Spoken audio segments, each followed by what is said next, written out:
It started with a glance. No words, no touch, just two strangers and a silence that said everything. I never believed in quiet chemistry until him, and what followed changed everything. Miles Whitaker didn't expect anything to shift the rhythm of his life when he transferred to the downtown wellness center. He was meticulous, composed, a man who held order close to the chest. His position as intake coordinator demanded professionalism, and that's exactly what he delivered: routine, structure, and no surprises. It was safe that way. So when Calder Ruiz joined the center as a temporary safety technician during the facility's upcoming expansion, Miles hardly noticed. At first, Calder wasn't loud, but he carried a presence that was hard to ignore. Something about the way he moved, unhurried, confident without being intrusive, left a trace of curiosity in the air. His dark hair always a little tousled, sleeves slightly rolled up, a casual ease that contrasted sharply with the sterile energy of the building. Most people overlooked small things like that. Miles didn't. Their first real interaction was forgettable. Calder needed a building code update, and Miles provided the paperwork. A simple exchange, efficient and impersonal. But it stayed in Miles's mind longer than it should have. Not because of the request, but because of the way Calder had thanked him. His gaze lingered just half a second too long. Not inappropriate, not intense, just present. It was the next few weeks that became harder to explain. Their paths crossed often, naturally, without design. Miles would be refilling supplies near the service hallway, and Calder would be passing through. Short nods turned into shared glances. The silence between them thickened. Not awkward, not quite comfortable. Something hovered between familiarity and formality. There were small moments that disrupted Mila's internal stillness, like when Calder had reached for a folder on the same counter, and their hands brushed. It had only lasted a second, but Miles felt it like an echo through his spine. His body reacted faster than his logic could rationalize. A wave of something he didn't want to name. He wasn't inexperienced. He had known desire before. But this was different, not just attraction, but disruption. Calder made him feel off balance, and Miles wasn't fond of imbalance. One Thursday afternoon, the center experienced a brief power outage. Nothing serious, just a flicker that darkened the hallways and brought quiet murmurs of inconvenience. Miles had gone down to the basement storage to reset inventory systems once the backup lights came on. Calder was already there, checking the circuit systems along the back wall. They acknowledged each other with a nod, nothing more. The room was cooler than upstairs, quieter. The low hum of backup lights buzzed above them. Miles focused on the task in front of him, entering codes, scanning shelves. But he could feel Calder's presence behind him, the sound of light movement, the quiet weight of proximity. At some point, Calder stepped closer, not too close, but enough for Miles to feel it. There was no conversation, no explanation for the approach, just presence. It was irrational, the way Miles's breath caught. Calder wasn't touching him, wasn't speaking, but something in the air shifted. The stillness between them thickened. Miles continued scanning items, forcing his focus, but his hands moved slower. That happened. Not intentional, not planned. As Miles stepped back to adjust a shelf, Calder turned slightly, and their arms brushed. Not in passing, not accidental. There was a pause, a beat too long before either of them pulled away. In that brief instant, something opened, a silent acknowledgement. Not desire acted upon, but an awareness, mutual, restrained, undeniable. Calder stepped back first, saying nothing, returning to his checklist. Miles remained frozen for a second, longer than necessary, before regaining his rhythm. They didn't speak. They didn't need to. Whatever it was, it had taken root. Quietly. Inevitably. Later that evening, Miles sat alone at home, staring at the steam curling up from his untouched cup of tea. His apartment was dimly lit, his playlist cycling through soft instrumentals. But the quiet did nothing to settle his mind. He replayed the moment in the storage room over and over.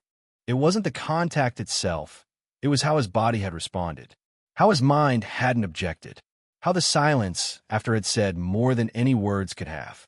He told himself it was nothing, just tension, just stress, just coincidence. But deep down, he knew better. Something had started, and it wasn't finished. The days following that brief contact in the basement were filled with a strange kind of static. Miles tried to convince himself it had been nothing, just a brush of skin, a side effect of a crowded space, a glitch in routine. But the truth pulsed beneath every attempt at dismissal. It had lingered in the air long after Calder walked away, and it had not left Miles alone since. He saw Calder more frequently now, or maybe he just noticed him more. It was difficult to tell. What used to be routine check-ins turned into moments of hell breath. Miles would walk into a room and instinctively scan for Calder's silhouette. When he wasn't there, disappointment settled like a shadow. When he was, anticipation tightened in Miles's chest. There was never anything overt. Their interactions remained professional on the surface, always brief, always clipped. But something in Calder's eyes had changed. A pause before speaking, a softness in his voice, a weight in the way he looked at Miles when he thought no one noticed. One morning, Miles found himself in the break room pouring coffee, his fingers trembling slightly. He had barely slept the night before, his thoughts a carousel of unspoken what-ifs. He was reaching for the sugar when he heard footsteps behind him. Without turning, he knew. Calder entered the room, moving slowly, deliberately. The space between them felt suddenly smaller. Miles focused on stirring his drink, pretending not to notice how close Calder was standing behind him. The silence was thick, the kind that begged to be broken but couldn't be. A quiet beat passed. Then another. Miles didn't turn. He didn't have to. The energy curling around him was unmistakable. His entire body was aware of every breath, every inch of air that separated them. And then, without warning, Calder stepped beside him. Not too close. Just enough. Their arms didn't touch, but it felt like they could. Miles stared at the dark surface of his coffee, his heart racing. The smell of Calder's cologne, a subtle mix of cedar and something warm, reached him, and it sent a shiver up his spine. Nothing was said, no glance exchanged. Yet something had passed between them in that stillness, heavier than words, more dangerous than a touch. Miles left the break room first, walking faster than necessary down the corridor, the taste of adrenaline sharp in his mouth. At home that night, the walls of his apartment felt unusually quiet. He moved through his routines, dinner, emails, a book he couldn't concentrate on, but his mind refused to stay still. He kept returning to Calder, to the closeness, to the way his presence lit up something dormant inside him. He had spent most of his life constructing careful boundaries. Emotional ones, professional ones, and for the most part, they'd serve him well.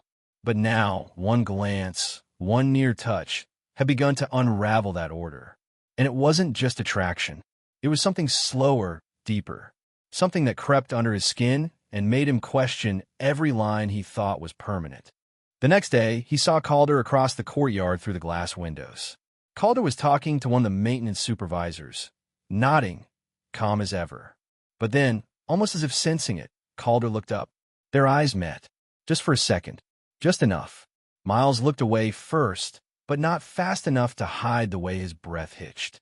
The day blurred forward, filled with tasks that felt meaningless in the background of something bigger forming beneath the surface. That evening, as the sky turned the color of ash and gold, Miles stayed late at his desk. Most of the staff had left. The building was quiet. He didn't expect Calder to walk past his open office door, but he did. Their eyes met again, and Calder paused, just slightly, before continuing down the hallway. No words, no acknowledgement, just tension in motion. That was the moment Miles knew. Whatever had begun between them wasn't fading. It wasn't temporary. It was growing slowly, invisibly, in the spaces between their restraint. And it was only a matter of time before one of them stopped pretending they could ignore it. By the third week, the silence between Miles and Calder had transformed into something denser. The atmosphere around them crackled with quiet recognition, with the weight of glances left unreturned and words that hovered just beyond the edge of being spoken. Miles noticed everything now. The way Calder's eyes softened when their paths crossed in the corridor, the way he lingered in rooms just long enough to be noticed, never long enough to be questioned. It was never obvious. No one else seemed to notice. But Miles felt it in his bones. One late afternoon, the weather turned unexpectedly harsh. A cold front swept across the city, soaking the streets and darkening the sky. The center's power flickered again, not fully out, just unsteady. Most of the staff had already gone home for the evening, their shifts ending early due to the storm warnings. Miles stayed late, as he often did. The quiet of the nearly empty building gave him space to think, or rather, space to avoid thinking. He worked through reports, distracted and unfocused, until the lights above him dimmed slightly once more. Then came a knock, soft, uncertain. Calder stood in the doorway, slightly damp from the rain, his jacket clinging to his shoulders. His expression was unreadable, but his presence filled the room in an instant. He stepped inside slowly, closing the door behind him, the faint echo of it clicking shut sounding louder than it should have. Miles didn't speak. He couldn't. His heart beat faster, not out of fear but anticipation. Calder walked across the room, his footsteps deliberate, and leaned gently against the wall across from Miles's desk. The silence stretched. There was something unspoken pulling at both of them, a thread that had been tightening for days. Miles could see it in the way Calder's fingers fidgeted slightly, in the way his eyes kept drifting back to his face. Eventually, Calder moved to the chair on the other side of the desk. He didn't sit. He simply stood there for a moment, then lowered himself into it slowly, deliberately. The air between them was thick, almost heavy. Miles folded his hands, trying to appear composed, though he could feel the tremble in his fingers. He didn't know how this had become so complicated. He had always been cautious, always in control. But now, everything about this moment felt uncharted. Calder looked up at him, and for a second, everything stopped. No words passed, but the meaning behind the gaze was unmistakable. There was no mistaking what this was. No pretending anymore. It was Calder who finally broke the stillness. Not with words, but with a question that wasn't voiced aloud. A shift forward in his seat, a quiet breath, the barest incline of his head. An invitation, a confession. And it was Miles who leaned back slightly, his shoulders tense with conflict. His entire being wanted to step into the space between them, to cross the line that had been forming and stretching and daring him for days. But something inside him, fear, logic, loyalty to routine, held him back. For a long while, neither moved. And yet everything changed. It was Calder who broke eye contact first, exhaling slowly as he sat back in the chair, running a hand through his hair. There was no disappointment in his face, only understanding. A shared truth hung between them. They both felt it. They both wanted more. But neither of them was ready to fall into it recklessly. Calder stood quietly, nodding once. He moved to the door, but before stepping out, he paused, glancing back at Miles one last time. It was not a goodbye. It was a promise that this wasn't over. When the door finally clicked shut, Miles sat in stillness. The room felt different now, charged, quieter than before, yet full of something he couldn't explain. He leaned forward, elbows on the desk, burying his face in his hands. He hadn't touched Calder. He hadn't said a single word, but it was the most vulnerable he had felt in years. And somewhere inside, he knew a decision would have to be made soon. The air shifted again. It happened slowly, not with a declaration or an impulsive move, but in the way everything around Miles began to feel fragile, like the life he had carefully built, with all its quiet control, no longer fit the shape of what was unfolding. For days after that late evening encounter, he kept his head down. Reports, scheduling, employee memos, he clung to them like armor. But Calder's presence was impossible to filter out. Every room they shared buzzed with unspoken awareness. Even the moments they didn't speak were louder than words. And Miles found himself looking, not by choice but by instinct. Every time Calder walked past, every time his voice drifted from another room, Miles felt himself being drawn in. He caught glimpses. Calder laughing quietly with another staff member, reaching up to fix a panel on the ceiling, rubbing the back of his neck when no one was watching. These tiny, ordinary moments cut deeper than they should have. Then came a night Miles couldn't pretend anymore. The facility had closed early for maintenance, and Miles stayed to finalize a few urgent reports. The halls were empty, the air quiet. When he heard footsteps echoing faintly, he knew. There was no surprise when Calder appeared near the reception window, the last light of day casting long shadows across his figure. He didn't say anything. Neither did Miles. It had gone beyond needing words now. Calder crossed the lobby slowly, hands in his jacket pockets, stopping just feet away. There was something vulnerable in the way he stood, shoulders slightly slumped, his usually confident posture softened. He looked at Miles not with expectation, but with understanding, a kind of silent recognition. Miles should have walked away, should have turned, said good night, and disappeared into the safety of solitude. But his feet didn't move. The quiet held them there. Eventually, Calder stepped closer. Not too close, just near enough for Miles to feel the warmth of his presence. It was cautious, reverent, like approaching something sacred.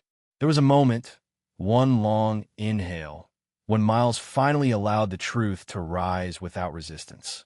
He was tired of pretending, of dissecting glances and measuring silence. Something in him had already crossed the boundary long ago. Now his body was just catching up. He exhaled slowly and looked up to meet Calder's eyes. It was enough. Calder reached out, not to grab, not to take, but to offer. His hand brushed against Miles's arm, barely there like a question. And Miles didn't flinch. Instead, he let himself feel it, the gravity of that touch, the years of restraint cracking open under the weight of something so gentle. There was no rush, no urgency, just stillness between two people who had been circling something real, something raw. Their hands found each other, not grasping, just touching, palm to palm. For Miles, the contact was electric, but not in the way he had feared. It wasn't chaotic or wild. It was grounding, a tether to something honest, something he had never dared to believe he might need. They stood like that, eyes steady, silence blooming around them like a shield. The world outside the center faded. The storm that had been building between them for weeks softened into a quiet rain. Eventually, Calder stepped back, his expression open, unsure, and incredibly human. Miles felt his chest ache, not from fear, but from the overwhelming simplicity of what they had just shared. It was only a touch, only a moment, and yet it held more meaning than anything he had allowed himself to feel in years. As Calder turned to leave, Miles remained in place, watching the door close behind him. His hands still tingled. His breath felt uneven, but his mind, for the first time in weeks, was quiet. Later that night, alone in his apartment, Miles stood by the window, watching headlights blur across wet pavement. He thought about the look on Calder's face. Not desire, not temptation, just something real, something careful. He pressed his palm against the glass. He knew now, without question, whatever this was, it mattered, and he wasn't going to run from it anymore. A week passed, and neither Miles nor Calder said anything about what had happened that night. Not because it didn't matter, but because it mattered too much.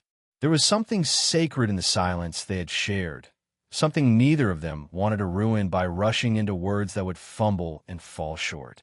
Work resumed, as it always did. People returned to their routines. Paperwork piled up again, and small talk echoed through the building like nothing had changed. But everything had. Miles found himself breathing easier, not because things were simple, but because they were honest. He no longer felt the need to hide from the pull he felt toward Calder. It wasn't about labels or declarations or breaking something open too soon. It was about knowing. And he knew now. He noticed small things, a gentle glance from across the hallway, the way Calder's hand lingered slightly longer when passing a file, the quiet weight of presence that carried more comfort than chaos. There was no need to define it. Not yet. Not today. Sometimes, Miles would sit alone in his office after everyone had left, watching the evening light shift across the floor.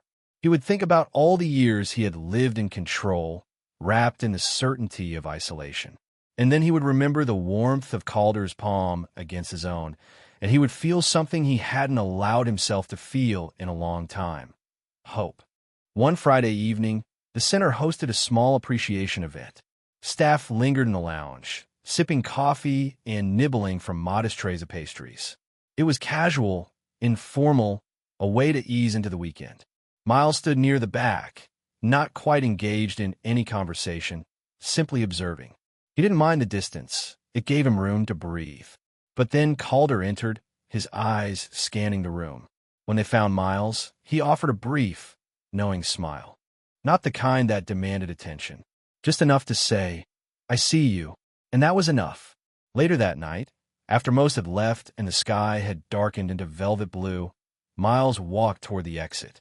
The air was cool and still, filled with the quiet of a city winding down. Calder waited near the doors, hands in his coat pockets, his stance relaxed but purposeful. They stood together for a while, without speaking. The silence wasn't heavy this time. It was shared. Miles glanced up at him, and Calder met the look with a calm steadiness. There were still questions between them, still uncertainties, but there was no longer fear. Calder walked beside him down the front steps, their shoulders occasionally brushing as they moved through the near-empty street. The chill of early spring made Miles bury his hands deeper into his coat, but it didn't feel cold. Not really.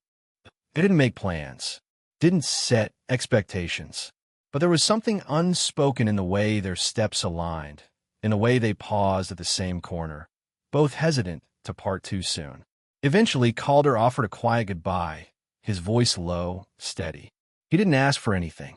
He didn't press. He just stood there, waiting open. Miles nodded once. His response was silent, but his eyes said what his voice couldn't. "Not yet, but I'm here." And as they parted ways under the soft glow of a street lamp, Miles realized that sometimes the most powerful connection isn't marked by grand gestures or confessions. Sometimes it's marked by the space two people are willing to hold for each other, the room to grow, the patience to wait. In the weeks that followed, they found a rhythm. It wasn't defined, and it wasn't rushed. They shared quiet lunches in break rooms, occasional late-night messages filled with books, songs, and small pieces of themselves. They didn't talk about the future.